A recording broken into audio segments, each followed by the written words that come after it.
Then I gotta make a run. All right, catch you later. I was on the phone with Grayson, y'all.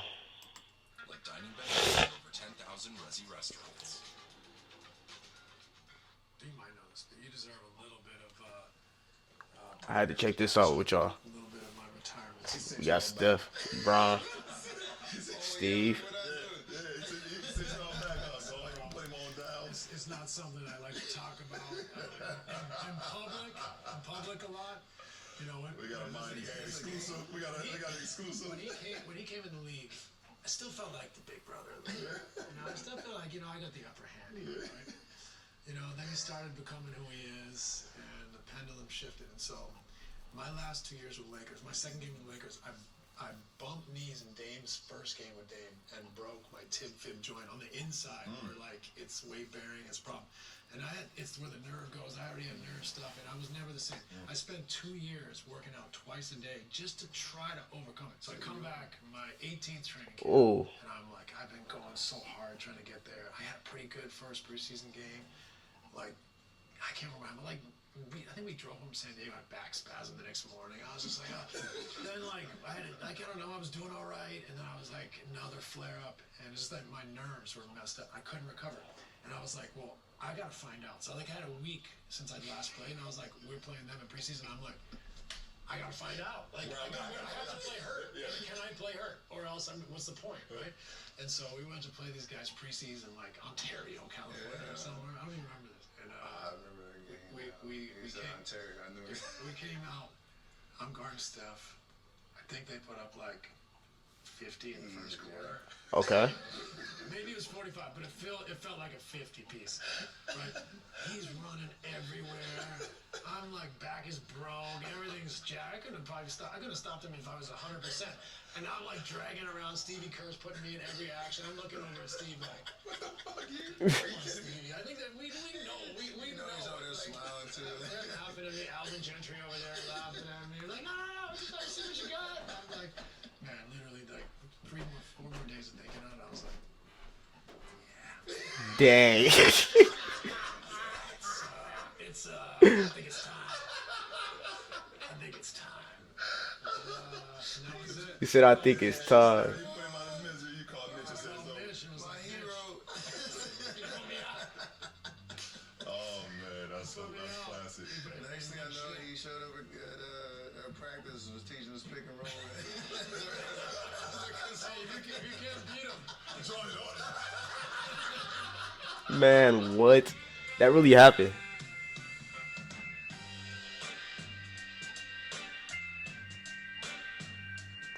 Yes, sir. Sit back, relax.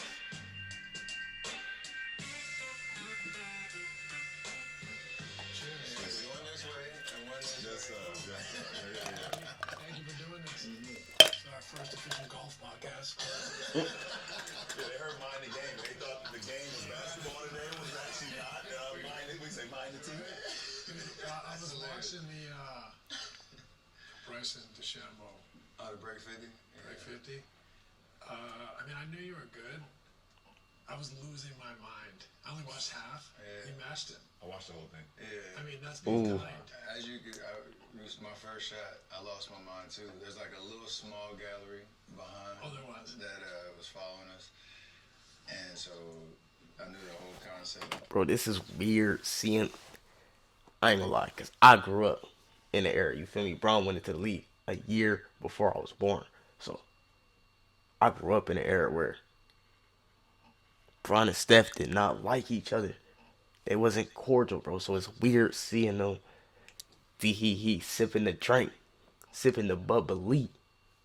Ooh, It was Bryson's. it's weird. Ryder Cup. I'm like, all right, this is go time.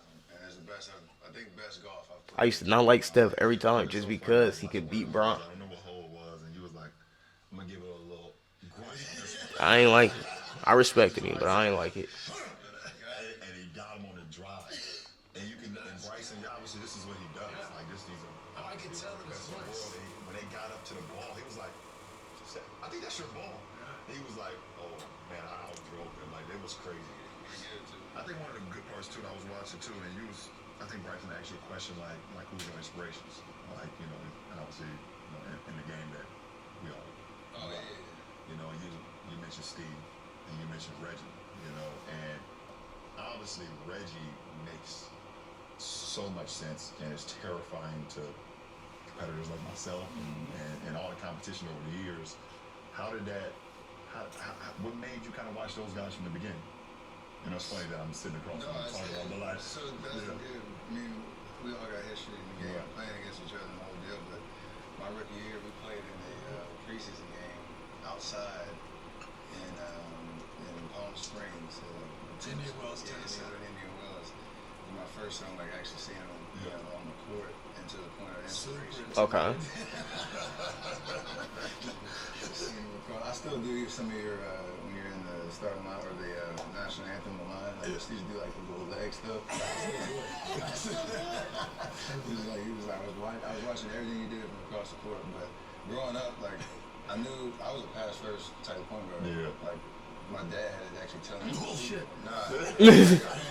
Call Bill Curry right now. He tell you they actually had to tell me to shoot more because I was. Not in this house. Not in this house. You ain't gonna be that. But I always like just loved the creativity. Being like I felt like we had similar statures. Where as a point guard, being able to handle, being in the trees, getting the ball where you needed to. You saw angles that didn't even make sense. You change the speed. You could control the tempo. Got everybody involved. Like there was just something fun about that. That is the way that I wanted to play. Fast forward to Davidson.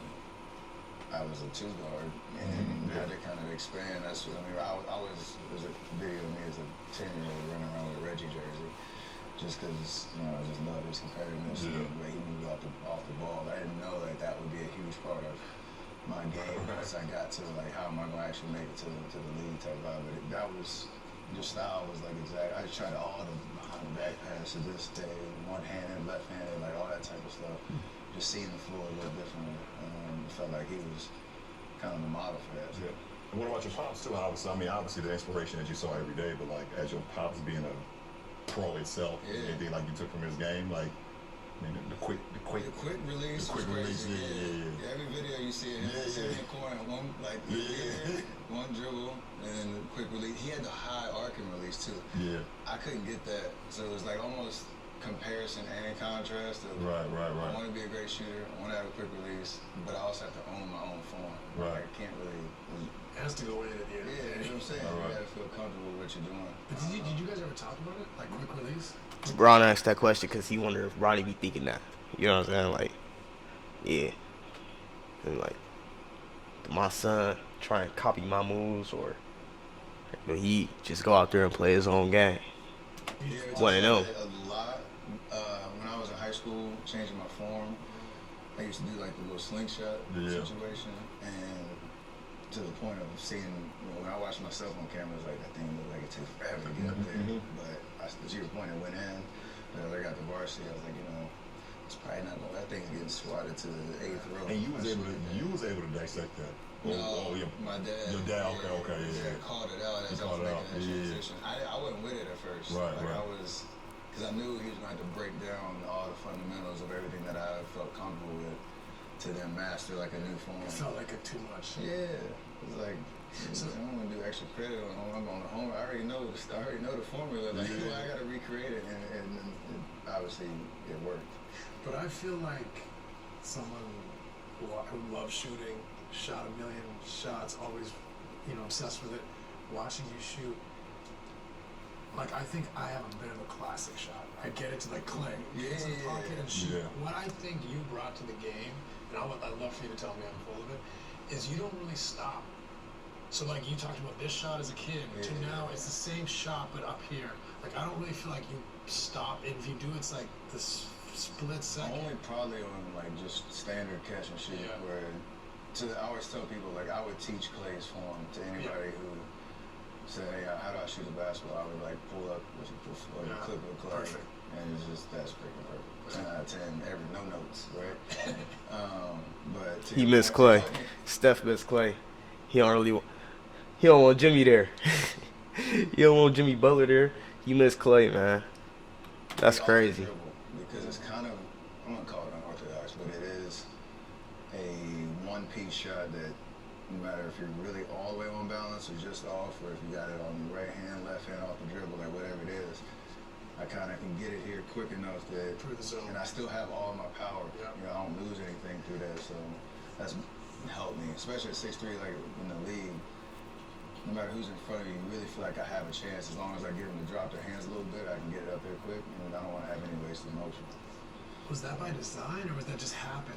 That's just how Yeah. I shot it. There wasn't much thought to that part, other than when I was in high school doing that transformation, I guess you call it. Because I also feel like that is a part of your range. Is Yeah. that you, like, instead of stopping and having to use all your legs, you're using it all in one motion. So, like, he just kept backing up. And it's like, Yeah. where's this going? And it's like a flick. Like I got an opportunity to see this, last summer. First time I was joining forces, I got to see it after practice every day, just like a flick. It didn't matter. Right. Certain guys in our league, or certain, basketball players all over the world, they have to get in a certain pocket.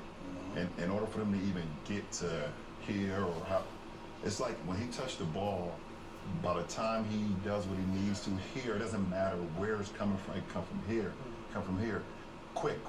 Like, and that's a great question. It's like, did you learn that, or it just kind of happened? And it's like, no, it's kind of natural. It's kind of just naturally just happened. Yeah. Like there's always a reset. Like summertime. Yeah. Working on mechanics. Like my guy Brandon Payne, we'll talk about it. And if I miss 2 or 3 in a row, and you start looking, I'll know it's because I don't have the ball. Like if we're talking middle of the frame, I don't have it more middle to right. Like I'm more kind of doing that. Yeah. And it's just you get a little lazy. Yeah. Right? But I just have to call that out. But then once you get into the game and the flow, there's not much thought to it. But it's interesting because, like, necessity is the mother of invention. I mean, think about it. You kind of invented something. Like, you go on to be the greatest shooter of all time by, like, a long margin. Like, range, accuracy, dexterity, off the move, left, right, leaning in, leaning back. Like, you do it all. But, like, I don't know if you can do that, if you have picture perfect. I'm not saying you don't, but you invented a way of going through the zone. Like you said, off the dribble, like it's up. Yeah. And that gave you more range, and that gave you more dexterity. Like, by the way, it's not really recreatable. I'm not telling kids, hey, it's something. No. So Bruce Frazier, we use you as an example a lot when I'm doing a breakdown drill. Like I'll do like pregame stuff or after practice stuff. Where to the point of being able to get to my base, like he'll bring you. Happy Sunday, chat. Praise Lord. You got such a solid foundation where Get your hips down. you get your hips down, get it low, like you're feeling every part of your foot, your feet, and you're using all of that force to kind of get through. Pushing in the ground. And that's a foundation you have to have to then build off of that, creativity and that looseness up top. Yes. So that's part of the natural progression of foundation to confidence to then now I can experiment a little bit. So maybe it's not necessarily a thought. It's like you hammer that down so much that now I have the ability to say, okay, what's going to help me in the game, or if I need to stay out of the trees, I can get my range back. I got that's in there because I have this. And if I still have to go back to that well. Like we do like streak along where you're doing like the spins and you gotta be in balance. That's your world. Like that's what I learned. But I also think one of the most impressive things, I know we're going to talk about a lot of things, but the most impressive thing is that you came in, 6'2", whatever, and obviously super skinny. Super skinny. You know what I'm saying? Like, I remember, like, super skinny, fresh out of Davidson, super skinny, and obviously, our league, throughout the course of a season, flights and everything, can be taxing on your body. Yeah. I think one of the most impressive things that a lot of people don't talk about when it comes to you is that the weight and the strength that you've put on and still being able to shoot the ball in that capacity. There's a lot of guys that we've seen come in at a certain weight or a certain, body frame, and they're told to put on weight or they're told to put on strengths, and it can affect their shot. And it's actually, there's no way it could have made it better, but shit, it seems like nothing ever changed. How was that? Like, did that worry you in the beginning? Like, no, he ain't lying. Bro, I'm not lying. Cause like, hold on, man. Like, we just about to pull it up. Like, bro, I'm not lying.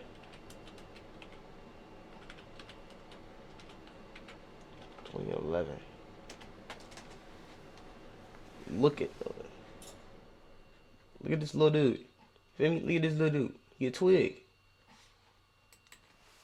Curry, 2020. Oh.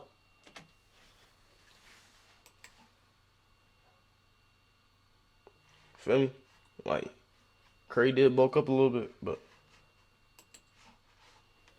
Our rookie year, most people would have in training been camp, bunk on. came in Too strong now. a shooter in the draft. Right. And Don Nelson was my coach, and Feel me? Like, you just gotta. going through It's certain training stuff, camp. like. Summer league started. I think I probably shot like low 30s for Yeah. three in training or in summer league. And then you come into training camp, a couple months later, like still working, getting through, trying to get comfortable with where shots are coming from. And Don Nelson, he went in the weight room because, to your point, I came in 180 pounds maybe. Mm-hmm.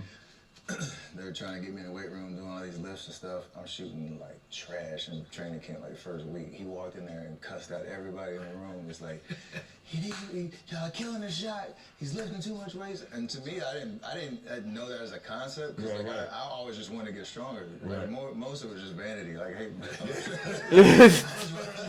All these mirrors around here, y'all telling me I gotta look like this? No, I'm trying to look like the pop. But I didn't even think about it in terms of shot. I know that there's a range of like body composition that matters to making sure everything moves right. So if you're doing a big transformation, you can't change how your body moves. Right. I never thought I could get to that point, but then when he called it out, I was like, wait, are they really messing up my shot? But that balance of being able to appropriately like get your body to move efficiently, like a lot of it, to me, is core strength. Like if we're talking specifics, everything's about the foundation. Like how does your body move through that range where you have, complete control of, your movement patterns? Not necessarily like brute strength, but efficiency. Ability. Yeah, for sure.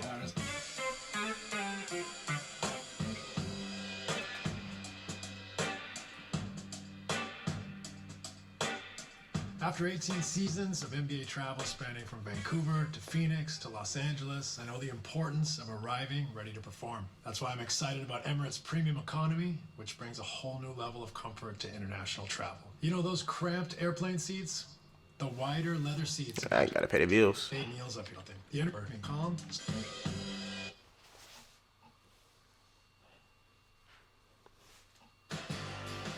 It's everybody on the podcast, man, but this is a better one, man. This With the largest curated one gonna do numbers just because, like, hotel program, dining benefits, Bron and at Steph. 10,000 restaurants, and unique experiences worldwide. There's nothing like Platinum.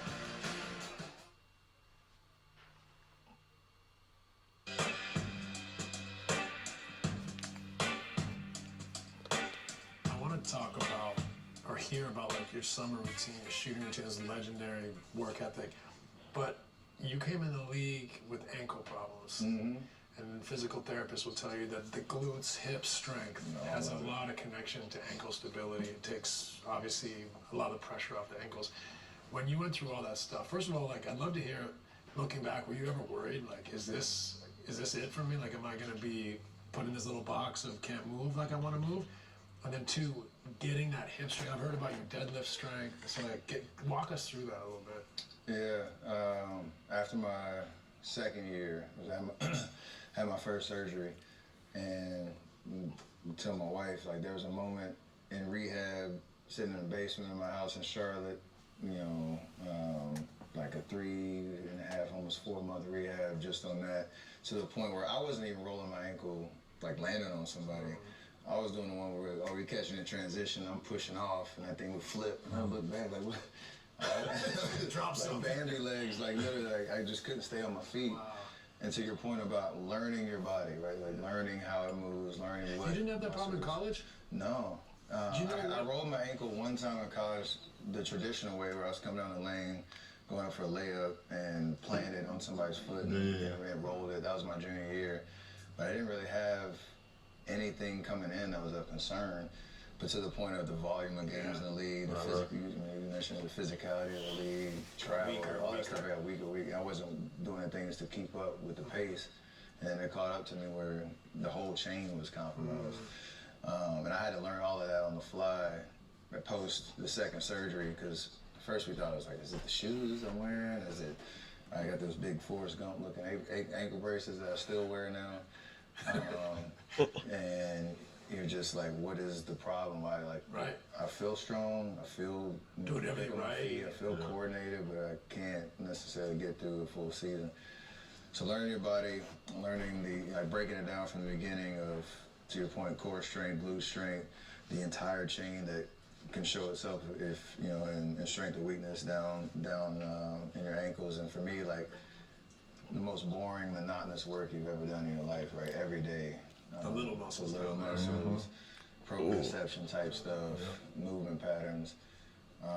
And there was definitely some dark days of, one, you get in this league. I remember when we came to your camp in my junior year, UNCP gave us this whole freaking just speech on, y'all think y'all nice now, but y'all, when you get to the league, everything resets. Like, you have to earn your way. And I'm thinking that just means production on the court.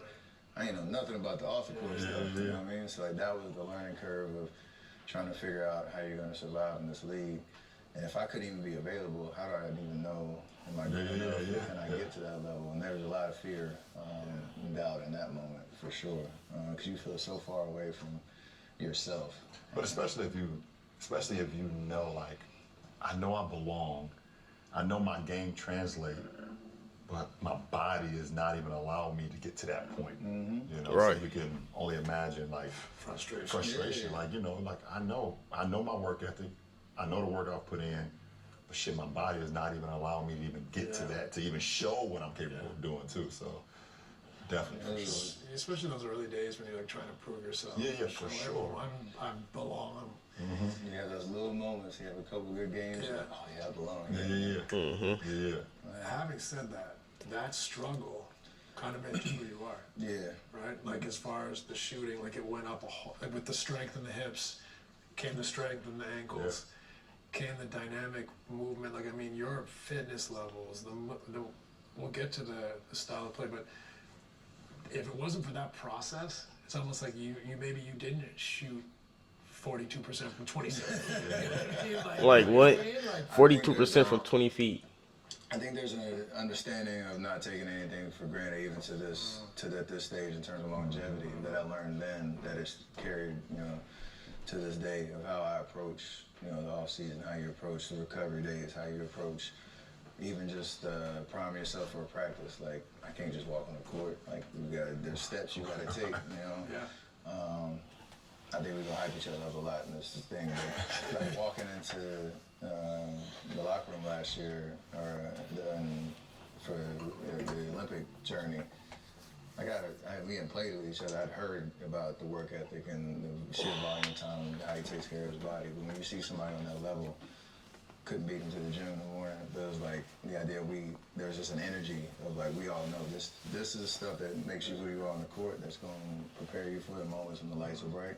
I don't even think we talked about it. It was just an unspoken, like, this is what you do. And I learned that, early in the process, to know, like, don't take that for granted so that you can be your best self. And it's like, there's no accident when it comes to for sure being who you are. So no matter how you learn it, how you get there. Tell me about, like, as someone that was obsessed with shooting too, needed to be able to shoot at our size, or else your ceilings. Right? Yeah. I mean, made me real quick to be able to shoot the ball. Right? What was your approach and your routine, and, like, how did it develop and how did it change? Like, as a kid, you just go out and shoot because you love to shoot. And then you're like, oh, No. I should practice, and you hear people, you start practicing purposefully. Then, you know what I mean? Then you get to college. How did it go through to, like, now you have this, you're chasing greatness? Like, I've seen you in person, we work together, I watch you from afar, like, everything is intentional. Yeah. Like, tell me about, like, how you approach shooting. I always tell the kids now, like, nobody should have to tell you to go to the gym, right? Like, as a kid, I was that type of kid. I was blessed to have the opportunity to find a gym wherever. And my dad played in the league, so it's not like, the access wasn't there, but it wasn't, he couldn't be the one telling me, it's 8 o'clock, like, 7 o'clock, what we're doing today. Like, if I'm not the one pushing that, like, start there, And it always became just a joy of, the game and finding ways to, get a little bit better. It sounds real cheesy when you think about it, but the idea of every day, like, I was just exploring, like, trying stuff, never really satisfied with, the level that I was shooting. Even if I had the greatest workout, I'm probably thinking about the couple of misses that I had and how can I get better the next session. And from there, you just expose yourself to different, thought processes, different, approaches to training. Like, I have my trainers now who I've been with for the last 15 years, but like, I was always curious, coming Right. through being uncomfortable. Hear that, kids. Yeah. Curious, want to learn. Being uncomfortable, getting in gyms that, kids that are better than me. The workouts where, like, if you're not getting anything out of it, there's that internal voice that's like, I probably coasted today. Like, oh no, I did something, I got something out of this today. And then you start to just do that more and more and more, and the reps trying to start to build Yeah. up. More specifically though, when I got to, He not lying. Like, you, and it's not just basketball, chat. Like, you could be doing anything in life, but if you get that voice in the back of your head, like, I'm not getting better. This isn't bettering my life.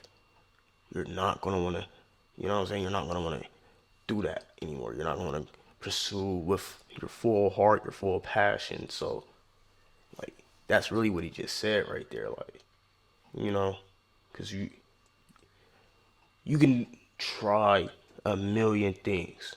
For me, everybody can try anything. It don't mean you're gonna be successful. It don't mean it's gonna work for you. Just because one thing worked out for somebody else don't mean it's gonna work for you. Feel me? You gotta find your own strength, find your own passion, find your own finesse. You know, definitely find your own finesse.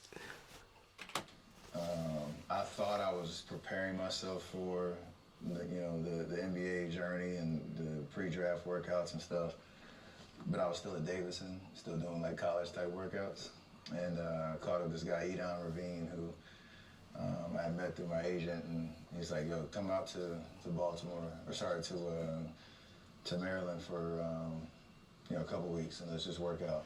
And I have this kind of approach to how to get you ready for these workouts, and then for summer league and all that, walk, just a leap of faith, just in terms of am I really gonna get somebody? But I was curious, and like I said, I was gonna put myself in an arena where I could either learn what to do or what not to do, or what worked or what not worked, and the hardest. See, just gotta go out there and try. You never know. You never know what's gonna work for you. For you. Everybody got a calling. 2 weeks of my life where you really had to determine like how bad do you want it? He put me through hell. But to the point of like really earning it, that's where that kind of set me off on the journey. Worked out with CP over that summer leading into my rookie year. Really learned what it meant to be a professional. Like, I was just around people that knew what they were talking about, and thankfully, kind of pushed me in the right direction. Yeah.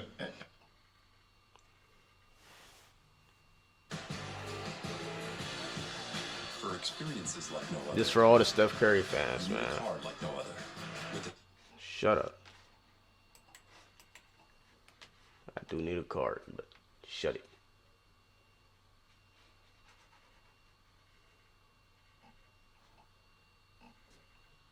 Obviously, you didn't know. When we talk about shooting a lot, obviously, you didn't know what you were doing. Nah. But at what point did you realize how transcendent what you were doing on the floor to the masses? When did you figure out, holy shit, Steph, what you're doing on the floor is transcending a whole generation of players? Obviously, you didn't know early on. You're just shooting. You're just out there, doing your thing. But when did it click to you? You started looking around and was like, oh, wow, that kid is... That's a great question. Yeah. I know you ruined the game. Like, it's destroyed. completely destroyed. When Mark 10 Jackson- ball, 1 dribble. Yeah, Yeah, gone. When Mark Jackson got back on the telecast after he coached us, and he said it on the telecast, and he was taken out of context of just like, or too strongly in the sense that he was just being funny. talking about how watching his kids play in a game. He's like, he's ruining the game. I'm walking to high school gyms now, and they're just coming across. Just shooting everywhere. I'm trying to think of the first moment though. It's like, Because you know, obviously you know it. yeah, Yeah, you know. When Trey Young came in the league, and that was like the first person who they said was like the next me, even though he's a different player. Yeah. I known him when he was in high school. Like, that was like the first time you're like, one, I'm getting a little older, but these kids that are watching you who are now emulating their game after the way that you play, or like there's now expectations on said person to be you or play like you. That might be the first time I thought about it. I really experienced like what the impact was. Yeah. But I got that "you ruin the game" question all the time after Mark said it, and it's, now it's kind of tongue in cheek just because you understand there is an influence, and now it's about how can you allow kids to hear the story about the entire journey and not just the finish. Yeah, for sure. Facts. Absolutely. That might have been the first time I actually thought about it though, because he was a kid that came to one of our games, got to talk to him. Next thing you know, he's getting drafted, and it's like, oh, I'm like, well, no, he's his own player. Like, Well, Mark didn't realize that he ruined the league too. Now everyone shoots threes now. Everyone. 63s a game, 53s a game. Like, it's all me. It's all Steph. It's all Steph. You were the first. I think you jumped. It was I think it was maybe Stevie Kerr's first year. You jumped 200 threes attempted from one season to the next. 200 threes attempted, and then the league followed. And Dame and Clay and now it's like it's not uncommon for like 3-4 guys on your roster to shoot hundreds of threes. Shot quality is still still out on where the league is. But Bob Myers was the first one who told me like, yo, you should shoot 15 threes a game. I was like, what? Like, like, you know how hard it is to get 12 good looks up? Like, but he was one of those like, why not? The math says 15 threes for you is great. Like, the whole deal. You start thinking about it, but the game change is more crazy. But what was it? Was it that conversation? Was it Stevie Kerr? Like, what was the impetus behind taking a 200? The way that we created shots was a big part of it. The offense that he instilled, where it was a less, traditional pick and roll, less pick on game, Movement, more pinch movement, post to pass, all that stuff. Where you're creating, the concept of all 15 threes, cool, but they're not all created equal in terms of game pressure, the rhythm and flow of how, like, is it one pass shot? Is it ball's chain side 3 times, then you're coming off and you move, touched it, got back, relocated. That's a different shot percentage-wise than the exact same shot from the exact same spot on the floor in a different context. So we started to understand that a little bit. Okay. And it just catered to my natural style of seeing the game. Like, Right. Your influence, Reggie, the way that I could get it both ways, on the ball and off the ball. So I didn't as crazy as 200 extra threes in a season sounded, it didn't Felt feel natural. like it. Exactly. Felt like a normal evolution. 100%. So let's talk about this offense, right? Because you come into it's a pick and roll league, and you're a primary ball handler in profile. You have the handle, you can shoot off the dribble. Yes, you played the 2 in college, but everyone's like, obviously he has a skill set. Did you feel uncomfortable at all in pick and roll, or were you just like, or was it Steve, or was it both of you? How did it come to like, hey, we're just not going to run a million pick and rolls when the time came? It was just conversations. Like, I was comfortable with all the different options. Granted, as a ball handler, like your natural tendency is one to be able to make the decisions, like be able to one reading the floor, seeing where the defense is, kind of dictating possessions. But when he came in, and we all know Steve, the way he communicates and the way he kind of approached the job, we were almost a 50-win team when he came in. I was building on a great defensive presence with the guys that we had. He's like, I just want to make a couple of tweaks to the way that we're creating shots, and he has the Popovich influence, and he had always referenced Atlanta with Coach Bud when he was down there. And like they were in like the second and third year of trying to implement this kind of style and leveraging everybody on the floor as a threat offensively. He's like, I just want to help make those other tweaks. So once we got in training camp, he showed a clip of I can't remember the soccer club, but Barcelona. Tiki Taka, right? And he was talking about that as a philosophy of how we're going to create shots, how we're going to keep things simple. Make the defense have to make a million decisions in a possession so that you can find the right shot. And illuminating the Spurs 0.5. yes, When they're making a decision 0.5. and so once we got in training camp, it took a minute to be comfortable with not calling a play and just letting the ball kind of dictate where you're supposed to be. I love off-ball screens, which as a shooter and a scorer, Coach McKillop at Davidson taught me, you help somebody, you help yourself. And it was a concept of, if I can set a screen, you're guarding me, and your goal is to keep the ball in my hands, you got to make a decision now. Like, you gonna help call the switch? Yeah. You gonna stay body tight? Yeah. Now my guy gonna be open. So, like, sacrificing your body to be able to set screens was a big deal. And that helped kind of optimize Coach Kerr's kind of philosophy, because I was involved in pretty much everything, whether it's on ball or off ball. And then from there, you just work on the shots that you're going to get, and that's the entire team. And so, to the point, out of all of that, I wasn't like I was coming in and saying I have to hit this number of three-point attempts to maximize what I was doing. It's just that's how it kind of naturally happened. It's fascinating to me because like the league is so pick and roll heavy for someone with your skill set and your willingness to move so much. That's probably what prevents other teams from playing that style more than anything is someone's willingness to move, to set screens, to be the sacrificial lamb. There's a great stat. I watched a video the other day. Over a certain period of time in your career, your team's rim attempts when you're on the floor are 45% of your shots. That's not from you diming someone at the rim. That's from your movement, chaos. When you're off the floor, it's still pretty high, but it's down to 27%. That's pretty. So your influence is 18 percentage points on rim attempts, and that's not from you. That's just people's respect for your gravity, the game plan of do we switch, do we bump, do we show, like you staying at home, like you talked about screening, they don't want to leave your body. The decisions. We got some clips to pull up here of the finals. Oh, yeah. He's most dangerous. He doesn't have the ball. People, he is, as a competitor and as a dear friend now, having guys not truly understand what that means when you're competing against a guy like that, it grinds you in the head. Because it's a natural reaction. It's a natural reaction. The most dangerous guy gives the ball up. The first thing you do is, I did a great job. He is most dangerous when he gives the ball up. And like you just said, that stat right there is really a byproduct of that. 45% of rim attempts when he's on the floor.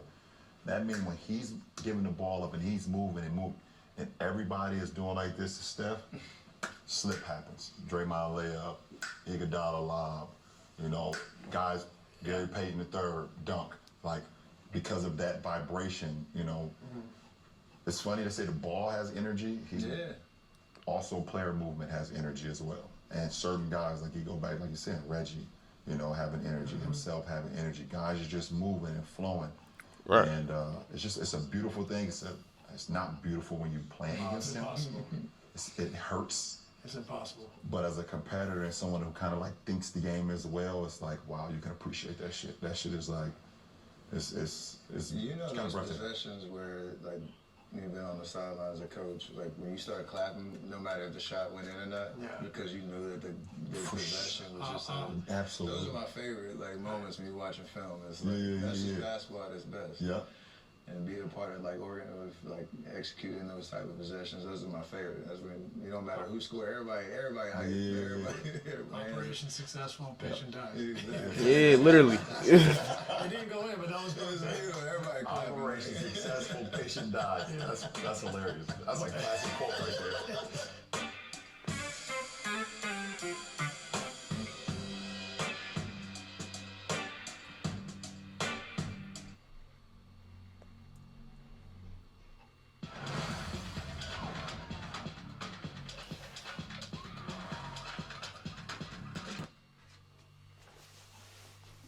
It's a cool little. The American Express Platinum Card is now better than ever. I ain't gotta pay them bills. Yeah, 4 for 5.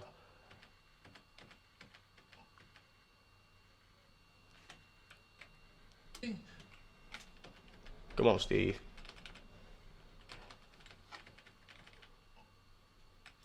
DraftKings.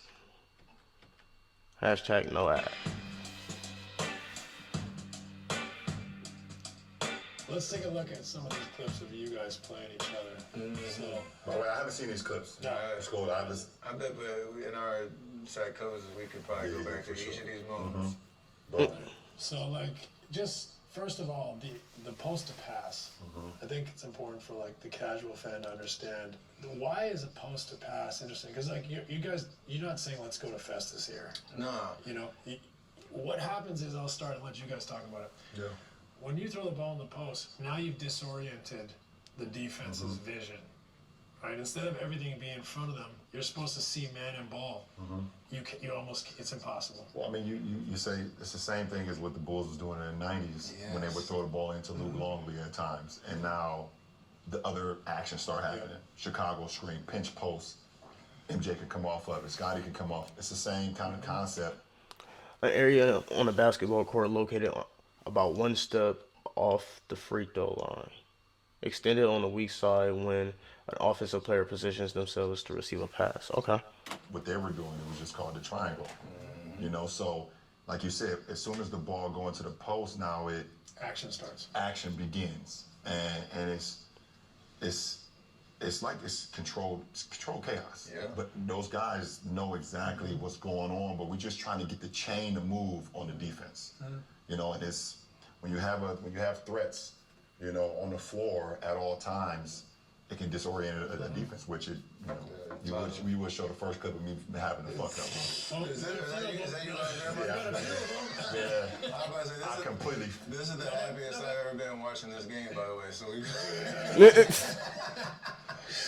the biggest smile on my But face. throwing in the post here, Draymond goes to set a split screen. Yeah. So Tristan Thompson's probably not supposed to be guarding. See, also, this is another piece of it.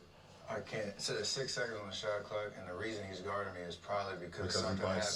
switch late ball screen under 8 seconds, Offensive maybe. rebound, or something yeah, else. something. And Yeah. that's part of the ball and body movement Yeah. where you can, again, make the defense have to make multiple decisions to where now, all right, Tristan's guarding me. He's not used to being in the guard spot, which Just keep is playing. part of our And that's one of the conversations we had previously about fives going pick and rolls. Yeah. You know, instead of going one-on-one all the time against the five, Right. throw it, chase it, Yeah. and let's see what he do. Yeah, he's- Smoke, I screen out of it, I smoke screen out of it. I don't even set the screen. They're not used to guard and pick and roll, so let's see what they do. So now having our five man who's can move his feet. Obviously, he was very very well. Smoke screen. A strategy where a player sets a fake screen and then pivots to create space to receive a pass, often a lob, which can also be used by the offense to draw attention from a play. Okay. Move his feet, but can he get into pinch post action? That's different, you know. And he does a good job. He gets into the This body. is body.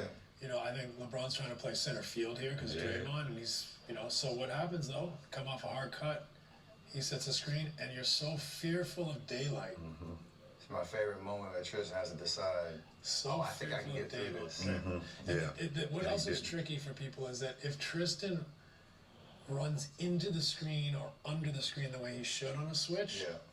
there's too much daylight for you there. Yeah. So he has to show you to LeBron. If they're not on if they're not on the same page, because to the point, if that happened on this possession, Brian read it where you're gonna try to jump that pass and take it away and make another decision. But one person on a different station, That's it. It's a wrap. That's it. And this is the byproduct of it. So there's the rim attempt, right? And so that's all just out of gravity, fear, game plan busting, movement, playing post and pass. All right, let's see what we got here. So this is just random basketball right now, right? Yes. You come down, you know, people are finding spots, we're gonna move it, you get off the ball, which Some of those is people I've seen inside the 3-point line in 7 years. it's been a while, right? You know, just go back Oh, 5-6 more oh my years. God, 9 guys are inside the 3-point line. Dre's the only person outside the 3-point line right now. Oh, wow. It's unbelievable. Okay, but you don't stop playing. So what are the principles here? I'm just going to move. Someone knows they're supposed to pin in, or you're going to screen and someone's going to clean it up. Yeah. So like when you come in, so that's when a guard goes underneath the head underneath the basket. If you're guarding that person, obviously like It's the coming antenna's up, coming out whichever side. If Shump is trying to stay attached, but I've been moving the whole possession, so unless he's kind of bear hugging, which happens at times, I'm at the advantage because now he's chasing. I'm trying to decide, and to the point where we've been doing a bunch of action where now Ron's trying to decide at what point am I jumping out. I've already guarded 2 actions before, and it's just good timing. And Dre was an unbelievable asset in that sense because it didn't matter. We had 4 ball handlers on the court right now that could make that play. Right, Sean could have made it. Draymond could have made it. Andre could have made it. I could have made it if somebody else is in the action. So like that obviously helps. Dre's under control. He knows like something's about to happen. Something's about to be. And that is like one of the things in our league too. Like sometimes that's what makes certain guys like Dre, Iguodala,